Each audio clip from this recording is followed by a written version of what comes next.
Hello friends, welcome back to cinema explainer. ഇന്ന് നമ്മൾ 2024 പുറത്തിറങ്ങിയ അഡ്വക്കേറ്റ് അചിന്ത ഐച്ച് എന്ന ബംഗാളി വെബ് സീരീസിനെ കുറിച്ചിട്ടാണ് നോക്കാൻ പോകുന്നത്. സീരീസിലേക്ക് കടക്കുന്നതിന് മുമ്പ് ചാനൽ ഇതുവരെ സബ്സ്ക്രൈബ് ചെയ്യാതെയാണ് നിങ്ങൾ വീഡിയോ കാണുന്നതെങ്കിൽ ചാനൽ ഒന്ന് സബ്സ്ക്രൈബ് ചെയ്ത് തൊട്ടടുത്തുള്ള ബെല്ലൈക്കൺ ഒന്ന് അമർത്തിയാൽ ഞങ്ങൾ അപ്ലോഡ് ചെയ്യുന്ന പുതിയ വീഡിയോസ് നിങ്ങൾക്കരികിലേക്ക് ഉടനെ തന്നെ എത്തുന്നതായിരിക്കും. അപ്പോൾ നമുക്ക് ഒട്ടും സമയം കളയാതെ തന്നെ സീരീസിലേക്ക് കടക്കാം. സീരീസിന്റെ തുടക്കത്തിൽ തന്നെ ഒരു ലോറിക്കാരനെ കാണിക്കുന്നു. അയാൾ തന്നെ ലോറിയിൽ ക്ലീനർക്കൊപ്പം വണ്ടി ഓടിച്ചു വരുമ്പോൾ റോഡിൽ ഒരു കാർ നിൽക്കുന്നത് കാണുന്നു. ആ കാർ ഒരു മരത്തിലിടിച്ച് വലിയ അപകടത്തിൽപ്പെട്ടതായി തോന്നി. അയാൾ കണ്ട് ഞെട്ടി. തന്റെ ക്ലീനറോടൊപ്പം കാറിനുള്ളിലേക്ക് നോക്കുമ്പോൾ അതിൽ ഭാര്യ ഭർത്താക്കന്മാരുണ്ട്. ആ ഭർത്താവിന്റെ പേരാണ് നീൽ. ഭാര്യയാണ് നമ്മുടെ സിനിമയിലെ നായികയായ സ്വാതി. ഇവർക്ക് എന്ത് പറ്റിയെന്നോർത്ത് ഇവർ വളരെ പരിഭ്രാന്തരാവുന്നു. ആ സംഭവത്തിൽ രണ്ടുപേരും മരിച്ചുപോയി എന്നാണ് ആ ലോറി ഡ്രൈവർ കരുതുന്നത്. എന്നാൽ നായികയായ സ്വാതിക്ക് മാത്രം ജീവനുണ്ടെന്ന് മനസ്സിലായപ്പോൾ ഉടനെ പോലീസ്, ആംബുലൻസ് എന്നിവരെ വിളിച്ച് ആ നായികയെ രക്ഷിക്കുന്നു. കട്ട് ചെയ്താൽ ഇപ്പോൾ കഥ പ്രസന്റിലേക്ക് വരികയാണ്. ഇതാണ് നമ്മുടെ നായകൻ. ഇദ്ദേഹം ഒരു വക്കീലാണ്, ഭാര്യ ഒരു പോലീസുകാരിയാണ്. രണ്ടുപേരും ഒന്നിച്ച് സന്തോഷമായി ജീവിക്കുകയാണ്. നമ്മുടെ നായകൻ പണത്തിന് വേണ്ടിയൊന്നും ഈ വക്കീൽ പണി ചെയ്യില്ല. നീതി, സത്യസന്ധത, പ്രധാനമായിട്ടും മനുഷ്യത്വം എന്നിവയ്ക്ക് വേണ്ടിയിട്ടാണ് അദ്ദേഹം കേസ് ഏറ്റെടുക്കുന്നത്. ഏത് കേസ് വേണമെങ്കിലും ഏറ്റെടുക്കും. അങ്ങനെയുള്ള ഒരാളാണ് അദ്ദേഹം. കട്ട് ചെയ്താൽ മറുവശത്ത് നമ്മുടെ നായികയുടെ ഭർത്താവിന്റെ വീട് കാണിക്കുന്നു. ഭർത്താവ് മരിച്ചുപോയി എന്ന് പറഞ്ഞ് സ്വാതിയും ഇരുന്ന് കരയാണ്. ഇന്ന് 13ാം ദിവസത്തെ അടിയന്തരമാണ്. അതിനായി നമ്മുടെ നായികയുടെ അമ്മായിയമ്മയും കുടുംബവും എല്ലാം വന്നിട്ടുണ്ട്. നമ്മുടെ നായികയും അവിടെ തകർന്നിരുന്ന് ഭർത്താവിന്റെ ഫോട്ടോ തന്നെ നോക്കിക്കൊണ്ടിരിക്കുമ്പോൾ ആ വീട്ടിലെ മറ്റൊരു സ്ത്രീ വന്ന് കുറച്ച് പഴങ്ങൾ നൽകിയിട്ട് ഇത് കൊണ്ടുപോയി അവന്റെ ഫോട്ടോയ്ക്ക് മുന്നിൽ വെച്ച് പൂജ തുടങ്ങിക്കോ, അപ്പോഴേ അവന്റെ ആത്മാവിന് ശാന്തി ലഭിക്കൂ എന്ന് പറയുന്നു. നായികയും ഫോട്ടോയുടെ അടുത്തേക്ക് പോകുന്നു. അവിടെ പെട്ടെന്ന് ഒരു രൂപം വന്ന് നിൽക്കുകയാണ്. ആ രൂപത്തെ എല്ലാവരും തിരിഞ്ഞു നോക്കുന്നുണ്ട്. നോക്കുമ്പോൾ നായികയുടെ ഭർത്താവ് ആ ഫോട്ടോയിലുണ്ടല്ലോ, ആ നീൽ ഇപ്പോൾ ജീവനോടെ വന്ന് നിൽക്കുകയാണ്. അത് കാണുന്ന എല്ലാവർക്കും വലിയ ഷോക്കാവുന്നു. പിന്നിൽ ഒരു ഡോക്ടറുണ്ട്. അദ്ദേഹം തന്നെ ഘോഷ് എന്ന് പരിചയപ്പെടുത്തുന്നു. അന്ന് നിങ്ങളുടെ മകനെ ആശുപത്രിയിൽ നിന്ന് ഞാൻ രക്ഷിച്ചു.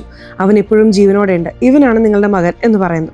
അവിടെ നീലിനും ഒരുപാട് പരിക്കേറ്റിട്ടുണ്ട്. അവരുടെ അമ്മയും നീലിന്റെ അടുത്ത് വന്ന് നോക്കുന്നുണ്ട്. അവരുടെ കണ്ണുകൾ നിറഞ്ഞു പോവാണ്. മകനെ, നീ തിരികെ വന്നോ? എനിക്ക് വിശ്വസിക്കാൻ കഴിയുന്നില്ല എന്ന് അമ്മ പറയുമ്പോൾ അമ്മ ഞാൻ വന്നുവെന്ന് നീലും പറയുന്നു. ഇവിടെ നായിക വല്ലാതെ ഇമോഷണൽ ആവുന്നു. എന്നാൽ നായികയെ നോക്കുമ്പോൾ അവളുടെ ഭർത്താവ് വില്ലനെ പോലെ ചിരിക്കുന്നു. അതിൽ അവൾ ഭയക്കുകയും ചെയ്യുന്നു. അതേ രാത്രി നമ്മുടെ നായിക അവരുടെ മുറിയിലിരിക്കുകയാണ്. തന്റെ ഭർത്താവിന്റെ ഫോട്ടോ വെച്ച് സൂക്ഷിച്ചു നോക്കിക്കൊണ്ടിരിക്കുകയാണ്. അപ്പോഴാണ് അവരുടെ വിവാഹ രാത്രി അവൾക്ക് ഓർമ്മ വരുന്നത്. ഭർത്താവിന്റെ വിവാഹം കഴിച്ചപ്പോൾ അവർ രണ്ടുപേരും ആ രാത്രി വളരെ സന്തോഷത്തോടെ സംസാരിച്ചിരുന്നു. ഇവർ വിദേശത്തേക്ക് പോകുന്നതായും പിന്നീട് ഒന്നിച്ച് ഷോപ്പിങ്ങിന് കൊണ്ടുപോകുന്നതായും അദ്ദേഹം വാഗ്ദാനം ചെയ്തിരുന്നു. അതെല്ലാം കേട്ട് ഇവൾ വളരെ സന്തോഷിച്ചിരുന്നു. കട്ട് ചെയ്താൽ കഥ പ്രസന്റിലേക്ക് വരുന്നു. അതേ മുറിയിൽ ഭർത്താവിനെ കുറിച്ച് ചിന്തിച്ചുകൊണ്ടിരിക്കുമ്പോൾ ഇപ്പോൾ തന്നെ ഭർത്താവ് എന്ന് പറഞ്ഞ ഒരാൾ വന്നിട്ടുണ്ടല്ലോ, അയാൾ ആ മുറിയിലേക്ക് കയറുന്നു. കയറിയ ഉടനെ നീ എന്റെ നീലല്ല, ദയവായി പുറത്തു പോ എന്ന് നായിക പറയുന്നു. എന്താണ് സംസാരിക്കുന്നതെന്ന് നീലും ചോദിച്ച് നമ്മുടെ നായികയുടെ കൈ പിടിച്ചു വലിച്ച് നന്നായി നോക്ക്, എത്ര സൂക്ഷിച്ചു വേണമെങ്കിലും നോക്ക്, ഞാൻ തന്നെയാണ് നിന്റെ നീൽ എന്ന് പറയാണ്. ഇവർ ഭാര്യയും ഭർത്താവുമായിരുന്നപ്പോൾ വ്യക്തിപരമായി സംസാരിച്ച ചില കാര്യങ്ങളെല്ലാം ആ നീൽ നായികയോട് പറഞ്ഞതും നായിക ഞെട്ടിപ്പോവാണ്. എനിക്ക് വിശ്വസിക്കാൻ കഴിയുന്നില്ല, നീ തന്നെയാണോ നീൽ എന്ന് പറഞ്ഞ് അവിടുന്ന് പേടിച്ചോടുമ്പോൾ ആ നീൽ നമ്മുടെ നായികയെ താഴേക്ക് തള്ളിയിടുന്നു. അതിൽ അവൾക്ക് പരിക്കേൽക്കുന്നു. ഇനി ഈ വീട്ടിൽ നിൽക്കാൻ കഴിയില്ല, നീ നീലല്ല, നീലിന്റെ പേര് പറഞ്ഞ് ഈ സ്വത്തെല്ലാം സ്വന്തമാക്കാൻ വന്നിരിക്കുകയാണ്, എന്നെ കഷ്ടപ്പെടുത്താൻ വന്നിരിക്കുകയാണ്, നീ വേറെ ആരോ ആണ് എന്ന് പറഞ്ഞ് വേഗത്തിൽ പോലീസ് സ്റ്റേഷനിലേക്ക് ഓടുന്നു. കട്ട് ചെയ്താൽ നമ്മുടെ നായകനായ വക്കീലുണ്ടല്ലോ, അദ്ദേഹം അതേ പോലീസ് സ്റ്റേഷനിൽ തന്നെയാണ് ഇരിക്കുന്നത്. സത്യത്തിൽ ഒരു ചെറിയ കേസിനാണ് വന്നിരിക്കുന്നത്. റോഡിൽ നിന്ന് ഒരു കമിതാക്കളെ പോലീസുകാർ പിടിച്ചുകൊണ്ട് വന്നിട്ടുണ്ട്. എന്തുകൊണ്ടാണെന്ന് ചോദിച്ചപ്പോൾ അവർ റോഡിൽ ചുംബിച്ചു എന്നും പറഞ്ഞ് ഒരു ചെറിയ കേസ് എടുത്തിരിക്കുകയാണ്. ഇപ്പോൾ അദ്ദേഹം ആ കമിതാക്കൾക്ക് വേണ്ടി വാദിച്ച് അവരെ പുറത്തിറക്കുന്നു. അതേ സമയത്താണ് നമ്മുടെ നായിക മഴയിൽ നനഞ്ഞുകൊണ്ട് ആ സ്റ്റേഷനിലേക്ക് വരുന്നതും നമ്മുടെ നായകൻ കാണുന്നത്. അവൾ വന്ന ഉടനെ പോലീസിനോട് പൊട്ടിക്കരയാണ്. ആരൊരാൾ എന്റെ ഭർത്താവിന്റെ പേരും പറഞ്ഞ് എന്റെ ഭർത്താവിന്റെ വീട്ടിൽ കയറി പറ്റിയിട്ടുണ്ട്, എന്നെ വളരെ ഉപദ്രവിക്കുന്നുണ്ട്, എന്റെ ഭർത്താവ് നീല് മരിച്ചിട്ട് 13 ദിവസമായി, അത് ഞാൻ നേരിട്ട് കണ്ടതാണ്, ഇപ്പോൾ വന്നിരിക്കുന്നയാള് നീലല്ല എന്ന് അവൾ പറയാണ്. ഇപ്പോൾ അവളുടെ കരച്ചിലടക്കി പോലീസുകാർ വെള്ളം നൽകുന്നു. നായകൻ ഇതെല്ലാം പുറത്തിരുന്ന ജനലിലൂടെ ശ്രദ്ധിക്കുന്നുണ്ട്. അപ്പോഴാണ് മറ്റൊരു പോലീസുകാരൻ, ആ വലിയ വീടുണ്ടല്ലോ, ആ വലിയ വീട്ടിലെ മരുമകളാണ് ഇവർ, രാവിലെ പോലും സ്റ്റേഷനിൽ നിന്ന് അടിയന്തരത്തിന് പോയി വന്നതേ ഉള്ളൂ, അവിടെ നീൽ തിരിച്ചു വന്നു എന്നാണ് എല്ലാവരും പറയുന്നത് എന്ന് പറയുമ്പോഴാണ് ഇവരാരാണെന്ന് അവിടെയുള്ളവർക്ക് മനസ്സിലാവുന്നത്. ഉടനെ ആ പോലീസുകാരൻ നമ്മുടെ നായികയുടെ ഭർത്താവിന്റെ വീട്ടിലേക്ക് വിളിച്ച് ഈ വിവരം പറയുന്നു. എന്താണിത്? ഞാൻ പറഞ്ഞുകൊണ്ടിരിക്കുകയാണ്, നിങ്ങൾ വിശ്വസിക്കാതെ അവർക്ക് വിവരം നൽകുകയാണ്. അവരൊന്നും എന്റെ വാക്ക് കേൾക്കുന്നില്ല. പ്രധാനമായിട്ടും ഇപ്പൊ എന്റെ ഭർത്താവിന്റെ പേരിൽ വന്നയാൾ എന്റെ ഭർത്താവല്ല, അയാൾ എന്നെ ഉപദ്രവിക്കുകയാണ്, മനസ്സിലാക്കുക എന്ന് പറഞ്ഞാലും പോലീസ് കേൾക്കുന്നില്ല. കുറച്ചു കഴിഞ്ഞപ്പോൾ പോലീസ് സ്റ്റേഷന് മുന്നിൽ ഒരു കാർ വന്ന് നിൽക്കുന്നു. കാറിൽ നിന്ന് നീലിറങ്ങാണ്. ഉള്ളിൽ വന്ന് തന്റെ ഭാര്യയെ നോക്കി ദേഷ്യപ്പെടുകയാണ്. പോലീസിനോട് പറയുന്നുണ്ട്, ഈ 13 ദിവസമായി ഞാൻ ഇല്ലെന്ന് കരുതി എന്റെ ഭാര്യ ഭയന്നുപോയി, അതുകൊണ്ട് അവൾക്ക് മാനസികമായി കുറച്ച് പ്രശ്നമുണ്ടായി, അതുകൊണ്ടാണ് ഇങ്ങനെ പെരുമാറുന്നത് എന്ന് പറഞ്ഞ് അവിടെ നിന്ന് നമ്മുടെ നീൽ നായികയെ കൈ പിടിച്ച് കൂട്ടിക്കൊണ്ടുപോകുന്നു. പെട്ടെന്ന് അറിയാതെ നമ്മുടെ നായകൻ കുറുകെ വരികയാണ്. നായകന്റെ കയ്യിൽ നിറയെ ഫയലുകൾ ഉണ്ടായിരുന്നു. അതെല്ലാം താഴെ വീഴാണ്. അതിൽ ചെറിയൊരു കാലതാമസം ഉണ്ടാവുന്നുണ്ട്. അതിനുശേഷം വീണ്ടും നായികയുടെ കൈപിടിച്ച് നീൽ വേഗത്തിൽ കൊണ്ടുപോകുന്നു. ഇപ്പോൾ നമ്മുടെ നായകനും ഒരുപാട് സംശയങ്ങൾ വരുന്നുണ്ട്. ഇതെല്ലാം കണ്ടുകൊണ്ടിരിക്കുകയായിരുന്നല്ലോ, ഒരു പെൺകുട്ടി വന്ന് തന്റെ ഭർത്താവ് മരിച്ചുപോയി, ഭർത്താവിന്റെ പേരിൽ വേറെ ഒരാൾ വന്നിരിക്കുന്നു എന്ന് പറയാണ്. അവളെ കണ്ടാൽ കള്ളം പറയുന്നതായി തോന്നുന്നില്ല, എന്തോ പ്രശ്നം അനുഭവിക്കുന്നത് പോലെയുണ്ട്. അവൾക്ക് നമുക്ക് നീതി നേടിക്കൊടുക്കണമല്ലോ, എന്ത് ചെയ്യുമെന്ന് കരുതി പഴയ പത്രങ്ങളൊക്കെ എടുത്ത് വായിക്കുകയാണ്. അതിൽ 13 ദിവസങ്ങൾക്ക് മുമ്പ് ഈ നീൽ കാർ അപകടത്തിൽ മരിച്ച വിവരവും വന്നിട്ടുണ്ട്. ഇപ്പോൾ രാവിലെ ഈ നീൽ തിരികെ വന്ന ഫോട്ടോയും എടുത്ത് 2 ഫോട്ടോകളും ഒത്തുനോക്കുന്നു. ഏകദേശം 2 പേരും കാണാൻ ഒരുപോലെ തന്നെയാണ് ഇരിക്കുന്നത്. നായകനും ചിന്ത വരുന്നുണ്ട്, സത്യത്തിൽ ഇത് നീൽ തന്നെയാണോ, അതോ നീലിന്റെ പേരിൽ വേറെ ആരെങ്കിലും വന്നിരിക്കുകയാണോ എന്ന്. നായികയെ ഇപ്പോൾ ഭർത്താവിന്റെ വീട്ടിലേക്ക് തന്നെ കൂട്ടിക്കൊണ്ടുവരുന്നു. അവർക്കും ഈ പ്രഥമ ശുശ്രൂഷയൊക്കെ ചെയ്ത് ഒരു ഡോക്ടറെ വിളിച്ച് മയക്കുമരുന്ന് കുത്തിവെക്കാൻ നോക്കുന്നു. ദയവായി എനിക്ക് മയക്കുമരുന്ന് നൽകരുത്, ഇവൻ നീലല്ല, എന്നെ എന്തിനാണ് ഇങ്ങനെ ഉപദ്രവിക്കുന്നത്, നിങ്ങൾക്ക് മനസ്സിലാവുന്നില്ലേ? നിങ്ങളുടെ മകന്റെ പേരും പറഞ്ഞ് വേറൊരാൾ വീട്ടിൽ വന്നിരിക്കുന്നു എന്ന് പറഞ്ഞാലും അവിടെ അമ്മായിയമ്മയോ മറ്റാരെങ്കിലോ കേൾക്കാൻ തയ്യാറല്ല. ഇപ്പോൾ നായികയ്ക്ക് കുത്തിവെപ്പ് നൽകി എല്ലാവരും പുറത്തു പോകുമ്പോൾ നായികയെ നോക്കി ആ നീൽ എന്ന് പറയുന്ന ഭർത്താവ് ചിരിച്ചുകൊണ്ട് പുറത്തേക്ക് പോകുന്നു. എല്ലാവരും പോയതിനു ശേഷം അവിടെ നമ്മുടെ നായിക ഒരു ഫോൺ എടുക്കുകയാണ്. സ്റ്റേഷനിൽ വെച്ച് അറിയാതെ നമ്മുടെ നായകനെ തട്ടിയിരുന്നല്ലോ. അപ്പോൾ നായകൻ തന്റെ കയ്യിലുണ്ടായിരുന്ന ഒരു കാർഡ് നായികയ്ക്ക് നൽകിയിരുന്നു. അത് നായകന്റെ ഫോൺ നമ്പറാണ്. അങ്ങനെ നായകനെ വിളിച്ച്, ഞാൻ സ്വാതിയാണ് സംസാരിക്കുന്നത്, എന്നെ എങ്ങനെയെങ്കിലും രക്ഷിക്ക് എന്ന് പറഞ്ഞ് അവർ കരയുന്നുണ്ട്. അങ്ങനെയാണ് നമ്മുടെ നായകൻ ഈ കേസിലേക്ക് വരുന്നത്. അങ്ങനെ കോടതിയിൽ വന്ന് ഈ കേസ് അദ്ദേഹം ഫയൽ ചെയ്യുന്നു. കേസ് കൊടുത്ത ഉടനെ നേരെ നമ്മുടെ നായികയുടെ വീട്ടിലേക്കാണ് അദ്ദേഹം വരുന്നത്. ഭർത്താവിന്റെ വീട്ടിലുള്ള നീൽ, അമ്മായിയമ്മ എന്നിവരെല്ലാം പുറത്തു വന്ന് ഇദ്ദേഹത്തെ അത്ഭുതത്തോടെ നോക്കുന്നുണ്ട്. മാഡം ഭയക്കണ്ട, ഞാൻ നിങ്ങളുടെ കൂടെയുണ്ട്, നിങ്ങൾ ധൈര്യമായി വാ, കോടതിയിൽ പോവാം എന്ന് പറഞ്ഞ് നായികയുടെ കൈ പിടിച്ച് അദ്ദേഹം കൂട്ടിക്കൊണ്ടുപോകുന്നു. അത് അവരുടെ വീട്ടിൽ വലിയ ബഹളം ഉണ്ടാക്കുന്നുണ്ട്. ഇപ്പോൾ കുറെ കുട്ടികൾ ഒരു കുളത്തിൽ കുളിക്കുന്നതായി കാണിക്കുന്നുണ്ട്. അതേ കുളത്തിൽ ഒരു മൃതദേഹം ഒഴുകി നടക്കുന്നതായും കാണിക്കുന്നു. ഇപ്പോൾ ഈ കേസ് കോടതിയിൽ വരികയാണ്. നായിക സ്വാതിക്ക് വേണ്ടി നമ്മുടെ നായകൻ ഹാജരാവുന്നു. അവളുടെ ഭർത്താവിന്റെ വീട്ടിലുള്ള എല്ലാവരെയും അദ്ദേഹം കോടതിയിലേക്ക് വലിച്ചിഴയ്ക്കുന്നു. എന്താണ് കേസെന്ന് ജഡ്ജി ചോദിക്കുമ്പോൾ ഈ പെൺകുട്ടി ഒരു പയ്യനെ വിവാഹം കഴിച്ചു, അവന്റെ പേരാണ് നീൽ. എന്നാൽ ഒരു കാർ അപകടത്തിൽ ആ നീൽ മരിച്ചുപോയി. ഇപ്പോൾ നീലിന്റെ വേഷത്തിൽ വേറൊരാൾ വന്നിരിക്കുകയാണ്. അയാൾ തന്റെ ഭർത്താവല്ല എന്നാണ് ഈ പെൺകുട്ടി പറയുന്നത്. അതിനാൽ നിങ്ങളാണ് ശരിയായ വിധി നൽകേണ്ടത് എന്ന് പറഞ്ഞ് അദ്ദേഹം കേസ് അവതരിപ്പിക്കുന്നു. ഇപ്പോൾ നായികയെ കൂട്ടിലേറ്റുന്നു. എന്തുകൊണ്ടാണ് നീ ഇദ്ദേഹം നിന്റെ ഭർത്താവല്ല എന്ന് പറയുന്നത് എന്ന് ചോദിക്കുമ്പോൾ ഇയാൾ വീട്ടിൽ വന്ന ഉടനെ എന്നോട് മോശമായി പെരുമാറി സാർ എന്ന് പറയുന്നു. എന്താണ് പറയുന്നത്? അതെ സാർ, അന്ന് രാത്രി ഞാൻ തന്നെയാണ് നിന്റെ ഭർത്താവ് നീൽ എന്ന് പറഞ്ഞ് എന്റെ 2 കൈകളും അയാൾ കട്ടിലിൽ കെട്ടിയിട്ടു സാർ. അതിനുശേഷം എന്നോട് മോശമായി പെരുമാറാൻ ശ്രമിച്ചു. അതുമാത്രമല്ല, എന്റെ മൊബൈൽ ഫോണിന്റെ പാസ്വേഡ് മുതൽ എന്റെ എല്ലാ പ്രൈവസി ഡീറ്റെയിൽസും അയാൾ ചോദിച്ചാണ് മനസ്സിലാക്കിയത്. ഇത്രയും മാസം കുടുംബമായി ജീവിച്ചിട്ടും എന്റെ ഭർത്താവ് നീൽ എന്നോട് ഇങ്ങനെ മോശമായി പെരുമാറിയിട്ടില്ല സാർ. എന്നാൽ ഇപ്പോൾ പുതുതായി വന്നയാൾ ഇങ്ങനെ പെരുമാറുമ്പോൾ ഉറപ്പായും സാർ ഇയാൾ എന്റെ ഭർത്താവല്ല എന്ന് പറഞ്ഞ് നായിക കരയാണ്. ഇത് കേൾക്കുമ്പോൾ ജഡ്ജിക്കും കുറച്ച് സംശയം വരുന്നു. എന്താണ് പറയുന്നത്? ഭാര്യയോട് ഭർത്താവ് മോശമായി പെരുമാറിയെന്നോ? അതെങ്ങനെ തെറ്റാവും എന്ന് ചോദിക്കുമ്പോൾ നായകന് ദേഷ്യം വരുന്നു. എന്താണ് സാർ, നോ മീൻസ് നോ, അതൊന്നും നിങ്ങൾ പഠിച്ചിട്ടില്ലേ? ഇങ്ങനെ ഒരു നിയമം തന്നെയുണ്ട് എന്ന് പറഞ്ഞപ്പോൾ ജഡ്ജിക്ക് കാര്യം മനസ്സിലാവുന്നു. ശരി, അപ്പോൾ ഈ പെൺകുട്ടി പറയുന്നതും ശരിയാണ് എന്ന് അദ്ദേഹം ചിന്തിക്കുന്നു. ഇപ്പോൾ ആ ഭർത്താവ് നീല് കാരണം ഈ ഭാര്യയ്ക്ക് അപകടമുണ്ടെന്നും അദ്ദേഹം മനസ്സിലാക്കുന്നു. അതിനാൽ ഈ കേസ് അദ്ദേഹം മറ്റൊരു ദിവസത്തേക്ക് മാറ്റിവെക്കുന്നു. കട്ട് ചെയ്താൽ ഇപ്പോൾ നമ്മുടെ നായിക ഈ കേസ് കഴിഞ്ഞിട്ട് പുറത്തേക്ക് വരികയാണ്. ഭർത്താവിന്റെ വീട്ടിൽ നിന്നാണല്ലോ വന്നിരിക്കുന്നത്. അവളുടെ അമ്മായിയമ്മയും ഭർത്താവ് നീലും അവിടെ വന്നിട്ടുണ്ട്. അവരുടെ കൂടെ കാറിൽ പോവാന്നാണ് അവൾ കരുതുന്നത്. എന്നാൽ അവർ നമ്മുടെ നായികയെ വിട്ടു പോവാണ്. അതെല്ലാം മാറി നിന്ന് കണ്ട നായകൻ, വിഷമിക്കേണ്ട, ഞാൻ കൊണ്ടുവിടാം എന്ന് പറയുന്നു. മറുവശത്ത് ഒരു കുളത്തിൽ ഒരു മൃതദേഹം കിടക്കുന്ന കാര്യം പറഞ്ഞിരുന്നല്ലോ. ആ മൃതദേഹം നായകന്റെ ഭാര്യയായ പോലീസ് ഓഫീസറാണ് കാണുന്നത്. ആരായിരിക്കും അതെന്ന് കരുതി ആ മൃതദേഹത്തെക്കുറിച്ച് അവർ അന്വേഷണം ആരംഭിക്കുന്നു. ഇവിടെ നീൽ വീട്ടിലായിരിക്കുമ്പോൾ അവന്റെ അമ്മാവൻ വന്നിട്ട്, നീ നീലല്ല, നീൽ മരിച്ചത് ഞാൻ നേരിട്ട് കണ്ടതാണ് എന്ന് പറയുന്നു. ആശുപത്രിയിൽ എന്നെ അങ്ങനെ അനാഥനായി വിട്ടിട്ട് വന്നില്ലേ, നിങ്ങളൊന്നും കണ്ടിട്ടില്ല എന്ന് പറഞ്ഞ് നീൽ വഴക്കിടുന്നു. ഇവരിങ്ങനെ സംസാരിച്ചുകൊണ്ടിരിക്കുമ്പോൾ ഇവരുടെ വീട്ടിലേക്ക് ഒരു പോലീസുകാരി വരുന്നു. ഇവരെല്ലാവരും ഞെട്ടിപ്പോവാണ്. എന്താ, എന്റെ മകനെ അറസ്റ്റ് ചെയ്യാൻ വന്നതാണോ എന്ന് നായികയുടെ അമ്മായിയമ്മ ദേഷ്യപ്പെട്ട് ചോദിക്കുമ്പോൾ, അയ്യോ, ഞങ്ങൾ അറസ്റ്റ് ചെയ്യാനൊന്നും വന്നതല്ല, ഈ വീട്ടിൽ നിൽക്കുന്നവരെ ഇവർക്ക് സംരക്ഷണത്തിനാണ് ഞാൻ വന്നിരിക്കുന്നത്. ഇവരുടെ ഭർത്താവ് നീലിൽ നിന്ന് ഇവർക്ക് അപകടമുണ്ടെന്ന് കോടതിയിൽ പറഞ്ഞില്ലേ, അതിനാണ് ജഡ്ജി സുരക്ഷയ്ക്കായി എന്നെ അയച്ചിരിക്കുന്നത്. ഇനി ഞാനും ഈ വീട്ടിലുണ്ടാവും എന്ന് ആ ലേഡി പോലീസ് പറയുന്നു. അങ്ങനെ പോലീസ് കാവലിൽ നായികയെ ആ വീട്ടിൽ നിർത്തുന്നു. നമ്മുടെ നായകനായ വക്കീലാണ് ഇങ്ങനെ കേസ് കൊടുത്ത് സംരക്ഷണം ഏർപ്പെടുത്തിയിരിക്കുന്നത്. ഇത് ആ വീട്ടിലുള്ള എല്ലാവർക്കും വലിയ അലോസരം ഉണ്ടാക്കുന്നുണ്ട്. നായകന് ഒരു അസിസ്റ്റന്റ് ഉണ്ട്. ആ അസിസ്റ്റന്റിനെ നായകൻ പുറത്തേക്ക് അയക്കുന്നു. അതായത് നായികയുടെ ഭർത്താവ് ശരിക്കും മരിച്ചു എന്ന് നേരിട്ട് കണ്ട ഐ വിറ്റ്നസ്സുകൾ ആരെല്ലാം ഉണ്ടെന്ന് കണ്ടുപിടിക്കണം എന്ന് പറയുന്നു. അങ്ങനെ ഈ സംഭവം നേരിട്ട് കണ്ട് റിപ്പോർട്ട് ചെയ്ത ഒരു പോലീസുകാരനുണ്ട്. അദ്ദേഹം അന്ന് മഫ്റ്റിയിൽ വന്ന് കണ്ട കാര്യം അവിടെ പറയുന്നു. അദ്ദേഹം പറയുന്ന കാര്യങ്ങളെല്ലാം ഇയാൾ റെക്കോർഡ് ചെയ്യുന്നു. സമയം എന്തായിരിക്കും സാർ എന്ന് ചോദിക്കുമ്പോൾ രാത്രി ഒരു 12 മണിയായി കാണും. അതൊരു ഹൈവേ ആയിരുന്നു. ഞാൻ പോയി നോക്കുമ്പോൾ ആ പെൺകുട്ടി സ്വാതി മാത്രമേ അവിടെ ഉണ്ടായിരുന്നുള്ളൂ. ആ പയ്യൻ അബോധാവസ്ഥയിലായിരുന്നു. ശരി, ഞാനാണ് അടുത്തുള്ള മറ്റൊരാളെ വിളിച്ച് ആശുപത്രിയിലേക്ക് കൂട്ടിക്കൊണ്ടുപോയത്. അപ്പോഴാണ് നീലിന്റെ അമ്മാവൻ എന്ന് പറഞ്ഞ ഒരാൾ വന്നത്. ഡോക്ടർക്കൊപ്പം ഞങ്ങൾ എല്ലാവരും ചേർന്ന് പരിശോധിച്ചു. പരിശോധനയിൽ അവൻ സംഭവ സ്ഥലത്ത് വെച്ച് തന്നെ മരിച്ചുപോയി എന്ന് ഡോക്ടർ പറഞ്ഞു. എന്നിട്ട് മൃതദേഹം പോസ്റ്റ്മോർട്ടത്തിനായി അയച്ചു. അതിനുശേഷം സർട്ടിഫിക്കറ്റ് നൽകുന്നത് മുതൽ എല്ലാം കൂടെ നിന്ന് ആ കുടുംബം തന്നെയാണ് നോക്കിയത് എന്നൊക്കെ അദ്ദേഹം പറയുന്നു. ഇത് വെച്ച് തന്നെ ഉറപ്പിച്ചു പറയാം, ഇപ്പോൾ നീൽ എന്ന പേരിൽ വന്നവൻ പ്ലാസ്റ്റിക് സർജറി ചെയ്തു വന്നവനാണ്, അവൻ ഒറിജിനൽ നീലല്ല. ഇത് ഞാൻ കോടതിയിൽ വന്ന് പറയാം എന്ന് ആ പോലീസുകാരൻ വാക്ക് നൽകുന്നു. ഇപ്പോൾ ആ വീട്ടിലെ അമ്മാവന് നേരത്തെ തന്നെ ഇവൻ നീലാണോ അല്ലയോ എന്ന് സംശയം ഉണ്ടായിരുന്നല്ലോ. അവരും നായികയുടെ അമ്മായിമ്മയുമായി വഴക്കിടുകയാണ്. അപ്പോഴാണ് ലണ്ടനിലുള്ള നായികയുടെ അമ്മായിമ്മയുടെ അനിയത്തി അവിടെ വരുന്നത്. അവരും നമ്മുടെ കുടുംബത്തിന്റെ അവസ്ഥ ഞാൻ ലണ്ടനിൽ ഇരുന്ന് കേട്ടു. എനിക്ക് ദിഗ്വിജയ് എന്ന പേരിലുള്ള ഒരു വലിയ വക്കീലിനെ അറിയാം. അദ്ദേഹം ഇതുവരെ കൈകാര്യം ചെയ്ത കേസുകളെല്ലാം അദ്ദേഹം മാത്രമേ ജയിച്ചിട്ടുള്ളൂ. 100% സക്സസ് റേറ്റ് ഉണ്ട്. നമുക്ക് അദ്ദേഹത്തിന്റെ അടുത്ത് കേസ് കൊണ്ടുപോകാം, തീർച്ചയായിട്ടും നമുക്ക് നീതി ലഭിക്കും എന്ന് പറയുന്നു. മറുവശത്ത് ഇപ്പോൾ അവിടെ ശ്മശാനത്തിൽ ജോലി ചെയ്യുന്ന ആളോടും സംസാരിക്കുന്നു. അദ്ദേഹവും എന്റെ കൺമുന്നിൽ വെച്ചാണ് ഞാൻ അവനെ ദഹിപ്പിച്ചത്. നീലിന്റെ മുഖം നന്നായി കണ്ടിട്ടാണ് ഞാൻ ദഹിപ്പിച്ചത്. അത് നീല് തന്നെയായിരുന്നു. ഇപ്പോൾ വന്നിരിക്കുന്നത് വ്യാജനാണ്. ഇതും ഞാൻ കോടതിയിൽ വന്ന് പറയാമെന്ന് മൊഴി നൽകുന്നു. ഈ വിവരങ്ങളെല്ലാം അസിസ്റ്റന്റ് നായകനെ വിളിച്ചു പറയുന്നു. കട്ട് ചെയ്താൽ ഇപ്പോൾ ആ ദിഗ്വിജയ് എന്ന വക്കീലിനെ കാണിക്കുന്നു. അദ്ദേഹത്തെയും ഇപ്പോൾ നമ്മുടെ ഭർത്താവിന്റെ വീട്ടിലുള്ളവർ കേസ് സംബന്ധിച്ച് കാണാൻ വന്നിരിക്കുകയാണ്. അപ്പോൾ ഇന്റർവ്യൂ എടുക്കുന്ന ഒരു പെൺകുട്ടി ദിഗ്വിജയനോട് ചോദിക്കുന്നുണ്ട്, നിങ്ങൾ 2 വർഷമായി ഒരു കേസും എടുക്കുന്നില്ലല്ലോ, അതെന്തുകൊണ്ടാണ്? ഞാൻ എൻ്റെ റിട്ടയർമെന്റ് ലൈഫിലാണ്. എങ്കിലും ഒരു കേസ് കൂടി ഞാൻ കൈകാര്യം ചെയ്യാൻ പോകുന്നു. അതാണ് എൻ്റെ അവസാനത്തെ കേസ്. അതിലും ജയിച്ച് എൻ്റെ സക്സസ് റേറ്റ് 100% ആക്കി എൻ്റെ ജീവിതം പൂർത്തിയാക്കും എന്ന് അദ്ദേഹം പറയുന്നു. ഇപ്പോൾ ആ കുടുംബത്തിലുള്ള എല്ലാവരും ഈ ദിഗ്വിജയനെ മീറ്റ് ചെയ്യുന്നതായും അദ്ദേഹം ഈ കേസ് ഏറ്റെടുക്കുന്നതായും കാണിക്കുന്നുണ്ട്. അന്ന് രാത്രി നമ്മുടെ നായകൻ ഇരുട്ടിൽ റോഡിലൂടെ നടന്നു പോവാണ്. അപ്പോൾ പെട്ടെന്ന് കുറുകെ ഒരു കാറ് വന്ന് നായകനെ തട്ടിക്കൊണ്ടുപോകുന്നു. പോകുന്ന വഴിയിൽ ഈ കേസിൽ നിന്ന് പിന്മാറണം, ഇല്ലെങ്കിൽ തീർത്തു കളയും എന്ന് പറഞ്ഞ് ഭീഷണിപ്പെടുത്തുന്നു. അപ്പോൾ എതിരെ മറ്റൊരു കാറ് വരുന്നു. ആ കാറ് കണ്ടതും ആ സംഘത്തിലുള്ള എല്ലാവരും അവിടുന്ന് ചിതറി ഓടുന്നു. ആ കാറിൽ നിന്ന് ഒരാളിറങ്ങാണ്. അതാണ് ദിഗ്വിജയ്. അദ്ദേഹം വന്ന് നായകന് കൈ കൊടുത്ത് എഴുന്നേൽപ്പിക്കുന്നു. എന്താണെങ്കിലും നമുക്ക് കോടതിയിൽ കാണാം, ഞാൻ തന്നെയാണ് നിനക്കെതിരെ ഹാജരാകാൻ പോകുന്ന വക്കീൽ എന്ന് പറഞ്ഞ് അദ്ദേഹം പോവാണ്. ഇപ്പോൾ അവിടെ മറ്റൊരു ജഡ്ജിയെ കാണിക്കുന്നു. ഇദ്ദേഹമാണ് ഇനി മുതൽ ഈ കേസ് നോക്കാൻ പോകുന്നത്.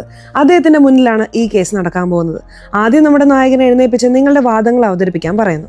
ഈ സ്വാതി വളരെ നല്ലൊരു പെൺകുട്ടിയാണ്, ഒരുപാട് കഷ്ടപ്പെടുന്ന പെൺകുട്ടി. അവൾക്ക് അച്ഛനും അമ്മയും ഇല്ല. ഒരുപാട് സ്നേഹിച്ചിട്ടാണ് അവൾ ആ നീലിനെ വിവാഹം കഴിച്ചത്. അങ്ങനെ ആ നീൽ ഒരു അപകടത്തിൽ മരിച്ചു. അതിൽ അവൾ തകർന്നിരിക്കുമ്പോൾ നീലിന്റെ പേര് പറഞ്ഞ് മറ്റൊരാൾ വന്ന് ഞാനാണ് നിന്റെ ഭർത്താവ് എന്ന് പറഞ്ഞുകൊണ്ടിരിക്കുകയാണ്. അതിൽ നിന്ന് ഈ പെൺകുട്ടിയെ നിങ്ങൾ രക്ഷിക്കണം എന്നൊക്കെ അദ്ദേഹം പറയുന്നുണ്ട്. അതുമാത്രമല്ല, ഇപ്പോൾ ഈ നായികയുടെ ഭർത്താവ് നീലിന്റെ സ്വത്തുക്കളെല്ലാം അയാൾ മരിച്ചാൽ ഭാര്യയുടെ പേരിലേക്ക് പോകുന്ന രീതിയിലാണ് എഴുതി വച്ചിരിക്കുന്നത്.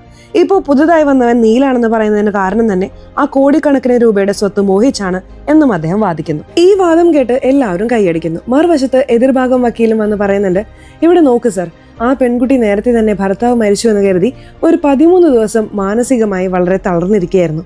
അവൾക്ക് സമനില തെറ്റിയിരിക്കുകയാണ്. അതുകൊണ്ട് ഇപ്പോൾ വീണ്ടും ഭർത്താവ് സുഖം പ്രാപിച്ചു വരുമ്പോൾ അയാളെ ഭർത്താവായി അംഗീകരിക്കാൻ അവൾക്ക് കഴിയുന്നില്ല സർ. ഇതാണ് സത്യം എന്ന് പറയുന്നു.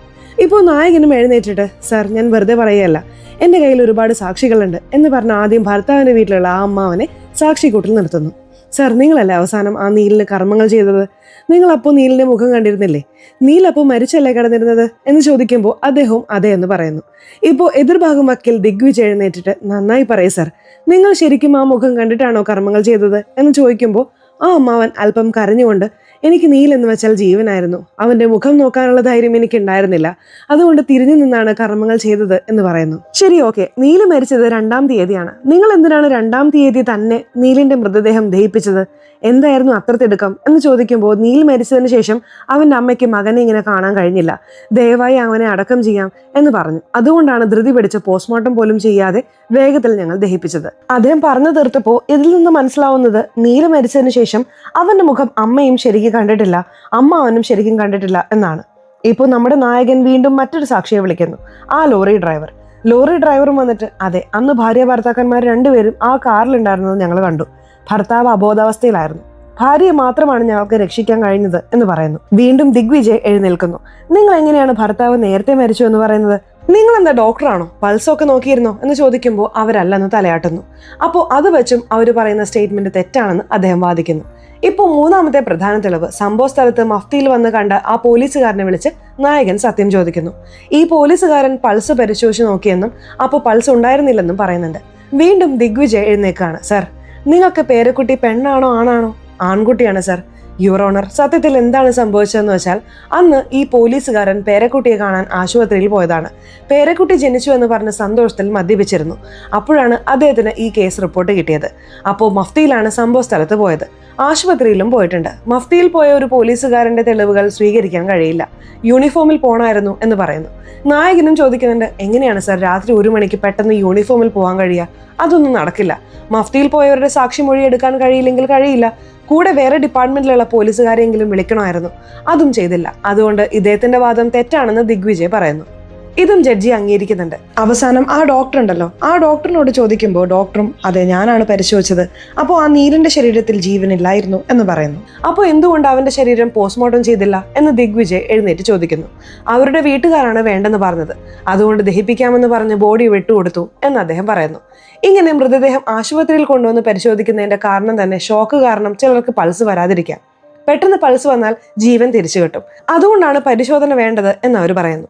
അങ്ങനെയൊന്നും ഇല്ലാതെ ഡോക്ടർ അശ്രദ്ധ കാണിച്ചതുകൊണ്ടാണ് ഈ തെറ്റ് സംഭവിച്ചതെന്ന വാദത്തിൽ ഇപ്പോൾ ആ ഡോക്ടറുടെ സാക്ഷിമൊഴിയും സ്വീകരിക്കാതെ വിടുന്നു. നായകന് വലിയ സമ്മർദ്ദം ഉണ്ടാവുന്നു.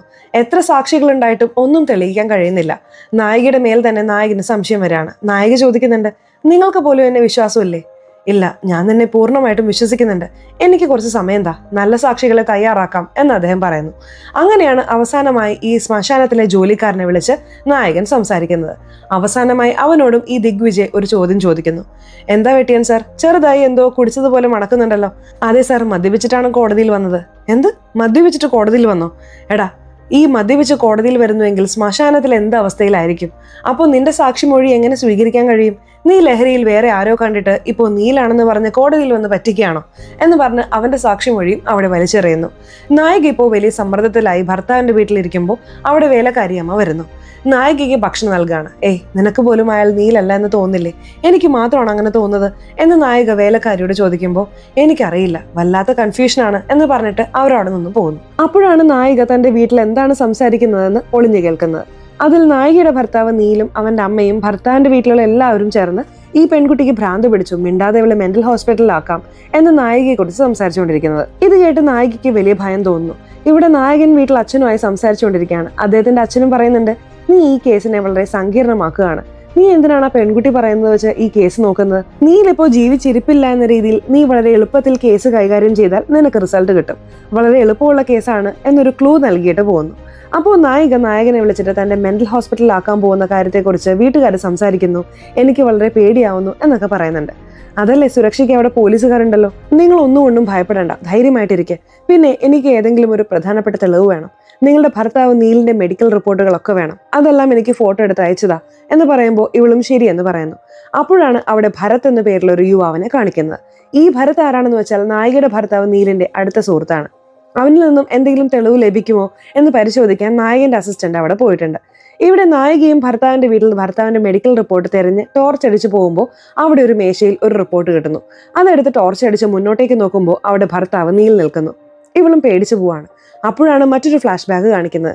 അതായത് ആ അടിയന്തരം നടന്നുകൊണ്ടിരിക്കുമ്പോൾ അവിടെ നീൽ തിരികെ വന്നപ്പോൾ അത് കേട്ട് അവന്റെ സുഹൃത്തായ ഭരത് അവിടെ വന്നിരുന്നു. നീ തിരിച്ചു വന്നോ, നിനക്കൊന്നും പറ്റിയില്ലല്ലോ എന്ന് പറഞ്ഞ് ഭരത് ആ നീലിനെ കെട്ടിപ്പിടിച്ച് സുഹൃത്തുക്കളായി സംസാരിക്കുന്ന ചില കാര്യങ്ങൾ പറയുന്നു. അപ്പോൾ നീലിന് അതൊന്നും മനസ്സിലാവുന്നില്ല. അപ്പോഴാണ് ഭരത് കണ്ടുപിടിക്കുന്നത്, നീ ഒറിജിനൽ നീലല്ല, നീ വ്യാജനാണ്, നീ എന്റെ സുഹൃത്തേ അല്ല എന്ന് ഭരത് പറഞ്ഞിരുന്നു. അങ്ങനെ നമ്മുടെ നായികയ്ക്ക് എങ്ങനെ ഈ നീൽ വ്യാജനാണെന്ന് തോന്നിയോ അതേപോലെ ഭരത്തിനും തോന്നിയിരുന്നു. അതാണ് അവിടെ കാണിക്കുന്നത്. ഇവിടെ നായകന്റെ ഭാര്യ ഒരു കേസ് അന്വേഷിച്ചുകൊണ്ടിരിക്കുകയാണ്. അത് റോക്കി എന്നൊരു പയ്യന്റെ കേസാണ്. മറുവശത്ത് നീൽ ഇപ്പോൾ തിരികെ വന്നുകൊണ്ട് നീലിന്റെ സ്വത്തൊക്കെ അവന് തന്നെയാണെന്ന് പറഞ്ഞ് വക്കീലിനെ വിളിച്ച് മാറ്റി എഴുതിക്കൊണ്ടിരിക്കുകയാണ്. എന്നാൽ വക്കീല് മാറ്റാൻ കഴിയില്ലെന്ന് പറയാണ്. കാരണം നിങ്ങളുടെ മകൻ നീല് മരിക്കുന്നതിന് മുമ്പ് താൻ മരിച്ചാൽ സ്വത്തൊക്കെ ഭാര്യയ്ക്ക് സ്വന്തമാണെന്ന് എഴുതി വെച്ചിട്ടാണ് പോയത്. ഇപ്പോൾ ഔദ്യോഗികമായി നോക്കിയാൽ കേസ് കോടതിയിലായതിനാൽ നിലവിൽ ഈ സ്വത്തുക്കളൊക്കെ വാദിയുടെ പേരിൽ തന്നെയാണുള്ളത്. അതിൽ തെളിയിക്കപ്പെട്ടാൽ മാത്രമേ നിങ്ങളുടെ മകന്റെ പേരിലേക്ക് വീണ്ടും വരൂ എന്ന് പറഞ്ഞപ്പോൾ ഇവർ ഞെട്ടിപ്പോവാണ്. ആ പോലീസ് മാഡം ഒരു സ്റ്റണ്ട് മാസ്റ്ററെ വന്ന് കാണുന്നു. അവരോടും നേരത്തെ ഒരു മൃതദേഹം കിട്ടിയ ആ കേസുമായി ബന്ധപ്പെട്ട് അന്വേഷിച്ചുകൊണ്ടിരിക്കുകയാണ്. നായകന്റെ അസിസ്റ്റന്റ് ആ പബ്ബിൽ വന്ന് അവിടെയുള്ള ഭരത്തിനെ കാണുന്നു. അങ്ങനെ ഭരത്തിനോട് സംസാരിച്ച് ചില സത്യങ്ങൾ മനസ്സിലാക്കുന്നു. അതിൽ ഇപ്പോൾ വന്നിരിക്കുന്നത് യഥാർത്ഥ നീലല്ല എന്ന് അവൻ പറയാണ്. ഇപ്പോൾ നമ്മുടെ നായകൻ ഒരു പ്രധാന സാക്ഷിയെ കോടതിയിലേക്ക് അടുത്ത ദിവസം കൊണ്ടുവരുന്നു. അതാരാണെന്ന് നോക്കിയാൽ നീലിന്റെ പ്രൊഫസറാണ്. നീൽ ജീവിച്ചിരുന്ന കാലത്ത് ഈ നീൽ തന്റെ പ്രൊഫസറോട് പല സത്യങ്ങളും പറഞ്ഞിട്ടുണ്ട്. ഒരു പെൻ ഡ്രൈവും നൽകിയിട്ടുണ്ട്. ഇപ്പോൾ നീലിന്റെ പേരും പറഞ്ഞു വന്ന ആളെയും സാക്ഷിക്കൂട്ടിൽ നിർത്തുകയാണ്. ഇദ്ദേഹം ആരാണെന്ന് ഓർമ്മയുണ്ടോ എന്ന് ചോദിക്കുമ്പോൾ നീലിനൊന്നും അറിയുന്നില്ല. എനിക്ക് അപകടം സംഭവിച്ചതുകൊണ്ട് ചില കാര്യങ്ങൾ മറന്നുപോയി, അതുകൊണ്ട് എനിക്കറിയില്ല എന്ന് പറയുമ്പോൾ, ഇതാണ് നിങ്ങളുടെ കോളേജ് പ്രൊഫസർ, ഇദ്ദേഹത്തെ പോലും നിങ്ങൾക്ക് ഓർമ്മയില്ലേ എന്ന് ചോദിച്ചപ്പോൾ എതിർഭാഗം വക്കീലും എഴുന്നേറ്റിട്ട്, എന്താ സർ, കോളേജ് പ്രൊഫസർ ആരെങ്കിലും ഓർമ്മിച്ചു വെക്കുമോ? അതൊക്കെ കാലക്രമേണ മറന്നുപോകുന്നതല്ലേ എന്ന് പറയുന്നു. ഇദ്ദേഹത്തെ അവസാനം കോളേജിൽ വെച്ചാണ് കണ്ടതെങ്കിൽ മറക്കാം, എന്നാൽ അവസാനം കണ്ടത് ഒരാഴ്ച മുൻപാണ്, അതും അപകടം നടക്കുന്നതിന് ഒരാഴ്ച മുൻപ്. സത്യത്തിൽ നീലിന് ആദ്യമായി ഒരു പ്രണയം ഉണ്ടായിരുന്നു. അത് അവരുടെ ഇംഗ്ലീഷ് പ്രൊഫസറോടായിരുന്നു. ആ വിവരങ്ങളെല്ലാം ഈ പ്രൊഫസർക്ക് മാത്രമേ അറിയൂ. ആ ഫോട്ടോകൾ പോലും നീൽ ഇവരെയാണ് ഏൽപ്പിച്ചിരിക്കുന്നത്. മാത്രമല്ല, ഈ നീലിന് നട്ട്സ് കഴിച്ചാൽ അലർജി ഉണ്ട്. ഇപ്പോൾ വന്നിരിക്കുന്നത് യഥാർത്ഥ നീലാണെങ്കിൽ അവൻ നട്ട്സ് കഴിക്കട്ടെ. അങ്ങനെ ഈ നട്ട്സ് കഴിച്ച് അവൻ അലർജി വന്നാൽ അവൻ യഥാർത്ഥ നീലാണ്, അല്ല എങ്കിൽ ഫേക്ക് ആണെന്നും നായകൻ പറയുന്നു. അവിടെ നട്ട്സ് കൊണ്ടുവരുന്നു. ജഡ്ജിയും ഒരു ഡോക്ടർ ടീമിനെ വരുത്തുന്നു. ഒരു പക്ഷെ എന്തെങ്കിലും സംഭവിച്ചാൽ പെട്ടെന്ന് തന്നെ ഫസ്റ്റ് എയ്ഡ് നൽകാനും പറയുന്നു. അങ്ങനെ ഡോക്ടർ ടീം അവിടെ വന്ന് കാത്തു നിൽക്കുകയാണ്. ഈ നട്ട്സ് ഇപ്പോൾ ആ നീല് കഴിക്കുകയാണ്. എന്ത് പാർശ്വഫലം ഉണ്ടെങ്കിലും അരമണിക്കൂറിനുള്ളിൽ അറിയണമെന്ന് പറഞ്ഞ് അരമണിക്കൂർ കഴിയുന്നു. അവിടെ നീലിന് ഒന്നും സംഭവിക്കുന്നില്ല. അപ്പോഴാണ് ഡോക്ടർ അത് ജഡ്ജിയെ അറിയിക്കുന്നത്.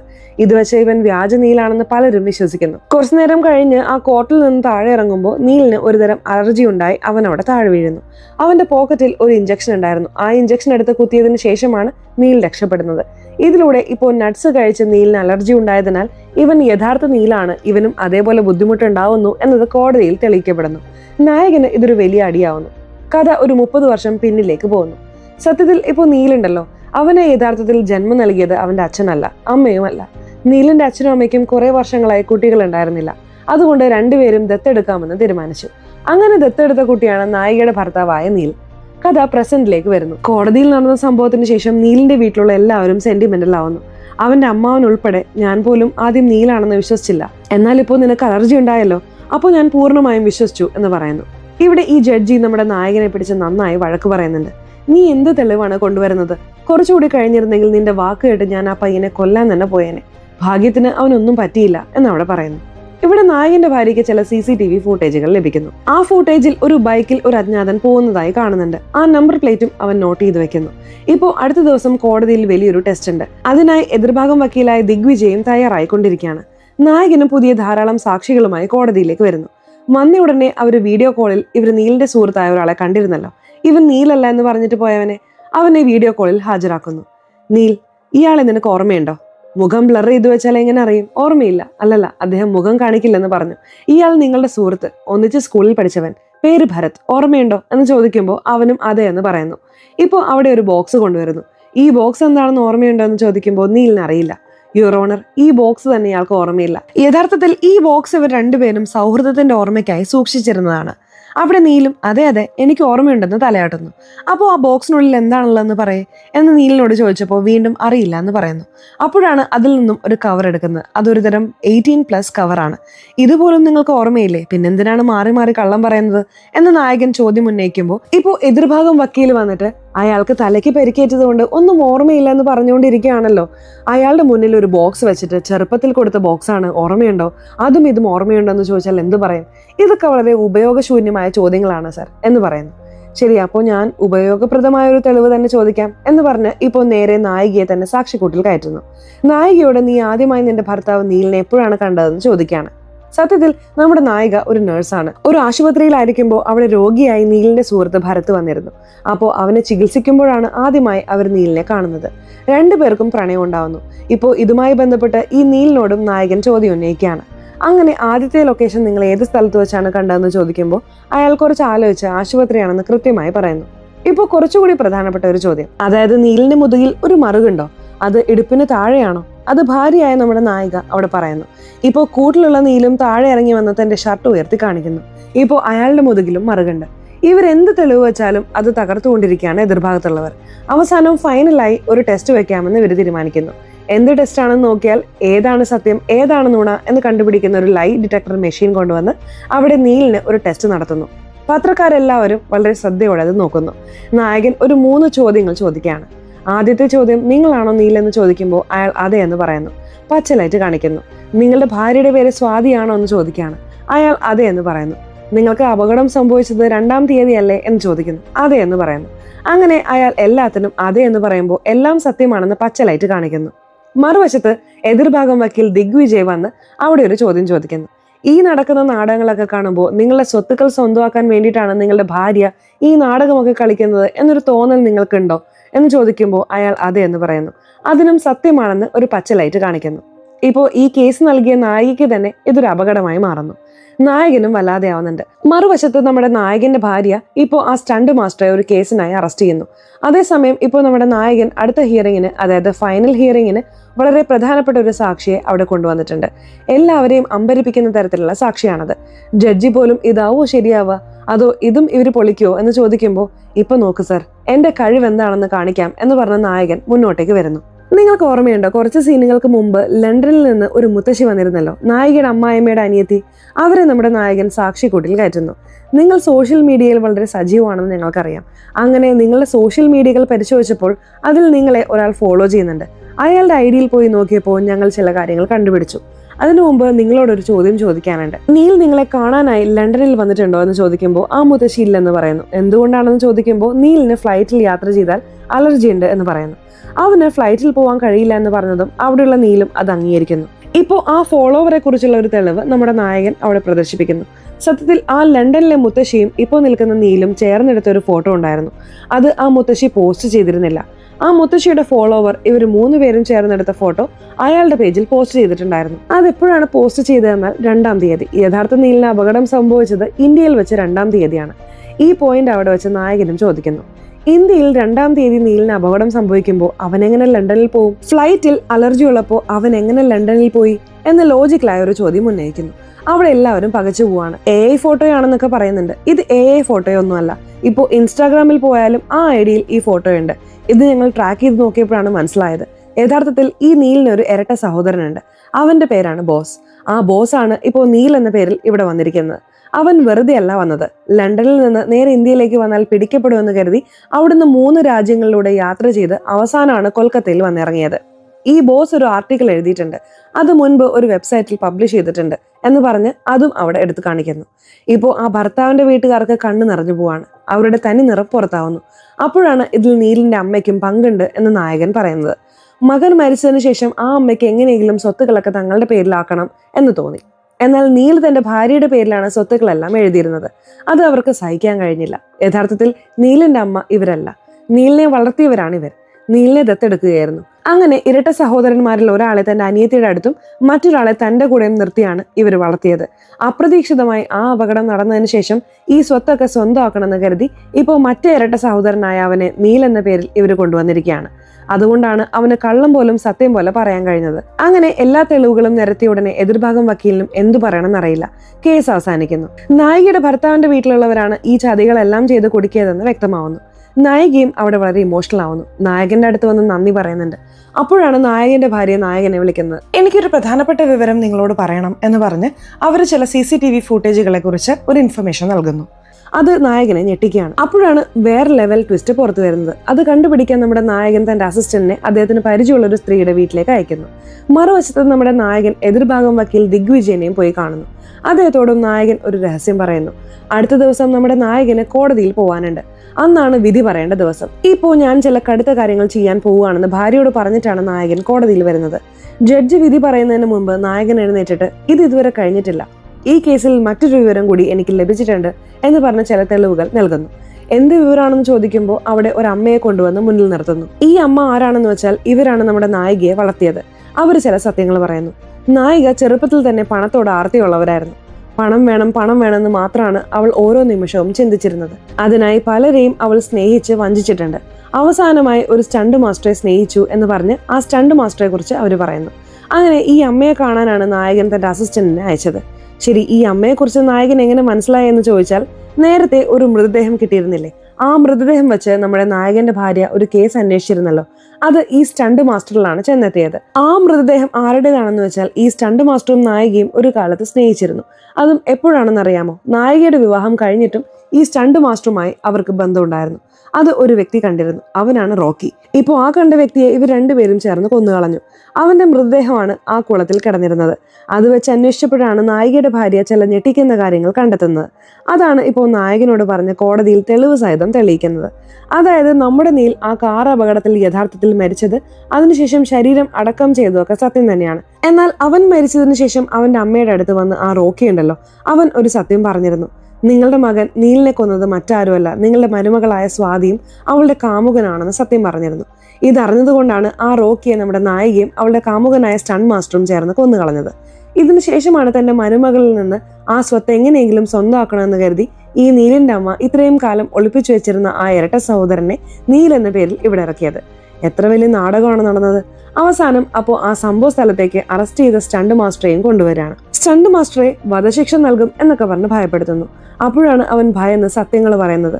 സത്യത്തിൽ ഈ സ്വാതി അന്നു മുതലേ അങ്ങനെയാണ്. അവൾ ഒരു പയ്യനെ ഇഷ്ടപ്പെടണമെങ്കിൽ അവൻ എത്ര പണമുണ്ടെന്ന് നോക്കിയിട്ടേ ഇഷ്ടപ്പെടും. അങ്ങനെയാണ് അവൾ എന്നെ സ്നേഹിച്ചത്. എന്നാൽ പെട്ടെന്ന് നീലിനെ വിവാഹം കഴിച്ചു. എന്തിനാണ് ഇങ്ങനെ ചെയ്തതെന്ന് ചോദിച്ചപ്പോൾ നീലിന് ഒരുപാട് സ്വത്തുണ്ട്. അവനെ മയക്കി അവൻ മരിച്ചു കഴിഞ്ഞാൽ സ്വത്തൊക്കെ എനിക്ക് കിട്ടുന്ന രീതിയിൽ വിൽപത്രം എഴുതി വാങ്ങിയാൽ ആ സ്വത്ത് കൊണ്ട് നമുക്ക് പിന്നീട് സന്തോഷമായി ജീവിക്കാം എന്നൊരു പ്ലാൻ പറഞ്ഞു. അങ്ങനെ ഒരു ദിവസം ആശുപത്രിയിൽ വെച്ച് കണ്ട് ആ നീലിനെ മയക്കി വിവാഹം കഴിച്ചു. അതിനുശേഷമാണ് നീലിനെ കൊല്ലാനുള്ള പ്ലാൻ ഞങ്ങൾ ചെയ്തത്. അങ്ങനെ പ്ലാൻ ചെയ്യുമ്പോഴാണ് ഹോട്ടലിലുണ്ടായിരുന്ന റോക്കി അതെല്ലാം കേട്ടത്. അവസാനം റോക്കിയെ കൊന്നിട്ട് ഞങ്ങൾ ആ പ്ലാൻ നടപ്പിലാക്കാൻ തുടങ്ങി എന്ന് പറഞ്ഞ് ആ കഥയിലേക്ക് പോന്നു. അന്ന് രാത്രി നമ്മുടെ നായിക ഭർത്താവ് ഒത്ത് കാറിൽ വരുമ്പോൾ ലിഫ്റ്റ് ചോദിച്ച് നമ്മുടെ നായികയുടെ സുഹൃത്താണെന്ന് പറഞ്ഞ് ഈ സ്റ്റണ്ട് മാസ്റ്റർ കാറിൽ കയറി. കാറിന്റെ പിൻസീറ്റിലിരുന്ന നമ്മുടെ നായികയുടെ ഭർത്താവ് നീലിന്റെ കഴുത്തവൻ ഞെരിച്ചു. നായികയും അതിന് സഹായിച്ചു. ഇതെല്ലാം കണ്ട് നായികയുടെ ഭർത്താവ് തകർന്നുപോയി. കുറച്ചു കഴിഞ്ഞപ്പോൾ അവന്റെ തല ചില്ലിടിച്ച് അതൊരു അപകടം പോലെ വരുത്തി തീർത്ത് കാറ് കൊണ്ടുപോയി ഒരു മരത്തിലിടിപ്പിച്ച് നായിക സ്വയം പരിക്കേൽപ്പിച്ച് അവിടെ അഭിനയിച്ചു. അങ്ങനെ അഭിനയിച്ച് ആ സ്വത്തും ഭർത്താവും മരിച്ചതിന് ശേഷം അവരുടെ പേരിലാക്കി. അപ്പോഴാണ് അവർക്ക് തന്നെ ഒരു ട്വിസ്റ്റായി ആ ഇരട്ട സഹോദരൻ രംഗത്തിറങ്ങിയത്. അതിനുശേഷമാണ് ഇത്രയും നാടകങ്ങൾ നടന്നത്. ഇപ്പോൾ ഇതെല്ലാം പറഞ്ഞിട്ട് തെറ്റെന്നത് രണ്ടുപേരുടെ ഭാഗത്തുമുണ്ട്. നമ്മളിപ്പോൾ നാട്ടിൽ ധാരാളം കേസുകൾ കാണുന്നുണ്ട്. സ്വത്ത് മോഹിച്ച് പഴയ കാമുകനെ വെച്ച് ഭർത്താവിനെ കൊന്ന ഭാര്യയുടെ കേസും കണ്ടിട്ടുണ്ട്. ഭാര്യയെ ഉപദ്രവിക്കുന്ന ഭർത്താവിന്റെ വീട്ടുകാർ, അങ്ങനെയുള്ള കേസും കണ്ടിട്ടുണ്ട്. അതുകൊണ്ട് മനുഷ്യൻ മാറുന്നതുവരെ ഇവിടെ യാതൊന്നും മാറില്ല എന്ന് പറഞ്ഞുകൊണ്ട് ഈ കേസ് നമ്മുടെ നായകൻ അവസാനിപ്പിക്കുന്നു. ഇപ്പോൾ എതിർഭാഗം വക്കീൽ ദിഗ്വിജയ് എഴുന്നേറ്റ് അതിന് കൈയടിക്കുന്നു. ജഡ്ജി ഇപ്പോൾ ഈ കേസിൽ നമ്മുടെ നായികയ്ക്കും സ്റ്റണ്ട് മാസ്റ്റർക്കും ജീവപര്യന്തം ശിക്ഷ നൽകുന്നു. അതുപോലെ തന്നെ വഞ്ചിച്ചതിന് നായകന്റെ വീട്ടിലുള്ള അമ്മയ്ക്കും ജഡ്ജി താക്കീത് നൽകുന്നു. അങ്ങനെ ഈ കേസിന്റെ ഫയൽ അവിടെ ക്ലോസ് ആവുന്നു. ചുരുക്കത്തിൽ പറഞ്ഞാൽ നായിക ചെയ്തതാണ് ഏറ്റവും വലിയ തെറ്റ്. മറുവശത്ത് ഭർത്താവിന്റെ അമ്മ ചെയ്തത് ചെറിയൊരു തെറ്റാണെന്ന് പറയാം. എന്നാൽ അവസാനം തന്റെ മകനെ ഭാര്യ തന്നെയാണ് ഈ അവസ്ഥയിലാക്കിയതെന്ന് മനസ്സിലായതിനു ശേഷമാണ് ആ അമ്മ എന്തോ ഒന്ന് ചെയ്യാൻ വന്നത്. അങ്ങനെ നോക്കുമ്പോൾ ഇവിടെ നായികയാണ് തെറ്റുകാരി എന്നാണ് ഈ സിനിമ അവസാനം പറയുന്നത്. നിങ്ങൾക്ക് എന്താണ് തോന്നുന്നതെന്ന് കമന്റ് ബോക്സിൽ പറയണേ. സോ എങ്ങനെയുണ്ടായിരുന്നു സിനിമ? ഇഷ്ടപ്പെട്ടോ? സിനിമയെക്കുറിച്ചുള്ള നിങ്ങളുടെ അഭിപ്രായങ്ങൾ തീർച്ചയായിട്ടും കമന്റ് ബോക്സിൽ രേഖപ്പെടുത്തണേ. അതുപോലെ ചാനൽ ഇതുവരെ സബ്സ്ക്രൈബ് ചെയ്തിട്ടില്ലെങ്കിൽ ചാനൽ ഒന്ന് സബ്സ്ക്രൈബ് ചെയ്ത് ഈ വീഡിയോ ഇഷ്ടപ്പെട്ടാൽ തീർച്ചയായിട്ടും ഒരു ലൈക്ക് കൂടി തരാൻ മറക്കല്ലേ. സോ ഇനി അടുത്തൊരു വീഡിയോയിൽ കാണുന്നവരെ ബൈ.